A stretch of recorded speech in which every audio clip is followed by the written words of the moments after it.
च पिता त्वमेव त्वमेव बन्धुश्च सखा त्वमेव त्वमेव विद्या द्रविणं त्वमेव त्वमेव सर्वं मम देवदेव वसुदेवसुतं देवं कंसचाणूरमर्दनं देवकी परमानन्दं कृष्णं वन्दे जगद्गुरुं।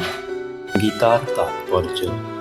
গীতা হলো জ্ঞানের অথৈ সমুদ্র, তাতে রয়েছে জ্ঞানের অনন্ত ভাণ্ডার। এর তত্ত্ব বোঝাতে বড় বড় দিগ্বিজয়ী বিদ্বান এবং তৎপালোচকদের বাণীও কুণ্ঠিত হয়ে যায়। এর পূর্ণ রহস্য তো ভগবান শ্রীকৃষ্ণই স্বয়ং জানেন। এরপর বলতে গেলে জানেন এর সংকলনকর্তা ব্যাসদেব এবং শ্রোতা অর্জুন।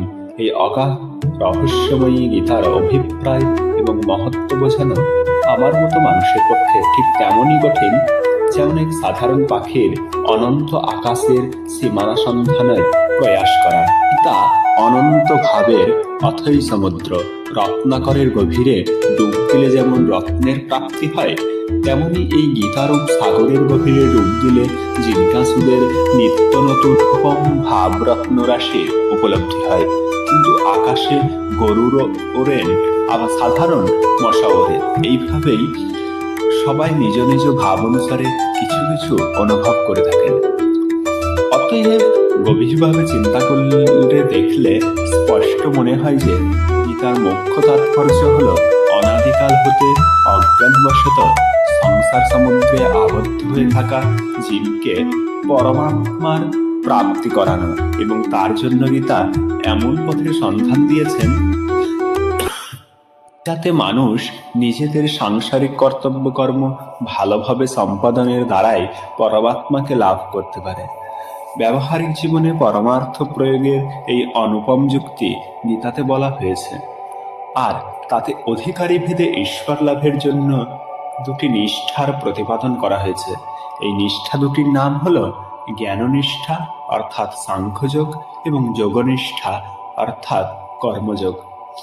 এইখানে এই প্রশ্ন হতে পারে যে প্রায় সকল শাস্ত্রে ভগবানকে লাভ করার জন্য তিনটি প্রধান পথের কথা বলা হয়েছে: কর্ম, উপাসনা আর জ্ঞান। অতএব গীতায় দুটি নিষ্ঠা কেন মানা হলো? কি ভক্তির সিদ্ধান্ত মান্য করে না? বহু লোক তো বলে গীতার উপদেশ ভক্তি প্রধানই বলে মনে করেন, আর ভগবান বিভিন্ন স্থানে ভক্তির বিশেষ মহত্বের কথা স্পষ্ট শব্দে বলেছেন। তিনি বলেছেন যে ভক্তির দ্বারাই তাকে সহজে পাওয়া যায়।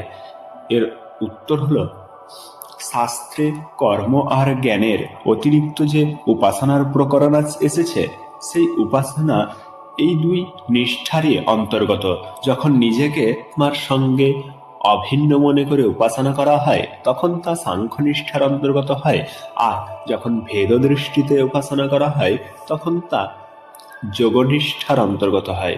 সাংখ্যনিষ্ঠা এবং যোগনিষ্ঠার এই হলো মুখ্য পার্থক্য। এইভাবে ত্রয়োদশ অধ্যায়ের চতুর্বিংশ শ্লোকে কেবল ধ্যানের দ্বারা ঈশ্বর লাভের কথা বলা হয়েছে, কিন্তু সেখানেও এই কথা বুঝে নিন যে ধ্যান অভেদ দৃষ্টিতে করা হয় তা সাংখ্যনিষ্ঠার অন্তর্গত, আর যে ধ্যান ভেদ দৃষ্টিতে করা হয় তা হল যোগনিষ্ঠার অন্তর্গত। গীতাতে ভক্তিকে ভগবৎ প্রাপ্তির প্রধান সাধন করা হয়েছে। লোকেদের এই ধারণাও যথার্থ। গীতায় ভক্তিকে খুব উচ্চ স্থান প্রদান করা হয়েছে এবং স্থানে স্থানে অর্জুনকে ভক্ত হবার জন্য আদেশ দেওয়া হয়েছে। কিন্তু নিষ্ঠারূপে গীতাতে এই দুটি নিষ্ঠাই মানা হয়েছে।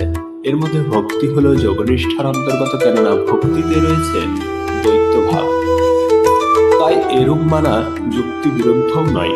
ভক্তি কিভাবে যোগনিষ্ঠার অন্তর্গত তা পরে আলোচনা করা হয়। কেবল ভজন পূজন অথবা কেবল ধ্যানের দ্বারা নিজের প্রাপ্তির কথা বলাতে ভগবানের এই তাৎপর্য যে যোগনিষ্ঠার পূর্ণাঙ্গ সাধনাই তো তার প্রাপ্তি হবেই, আবার তার এক একটি অঙ্গের দ্বারাও তার প্রাপ্তি হতে পারে। এই হলো তার কৃপা যে তিনি নিজেকে জীবের জন্য এতই সুলভ করে দিয়েছেন। এতদ ব্যতীত গীতায় জ্ঞান এবং কর্ম শব্দ দুটির প্রয়োগ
আলোচনা করা হবে পরবর্তী ভিডিওতে।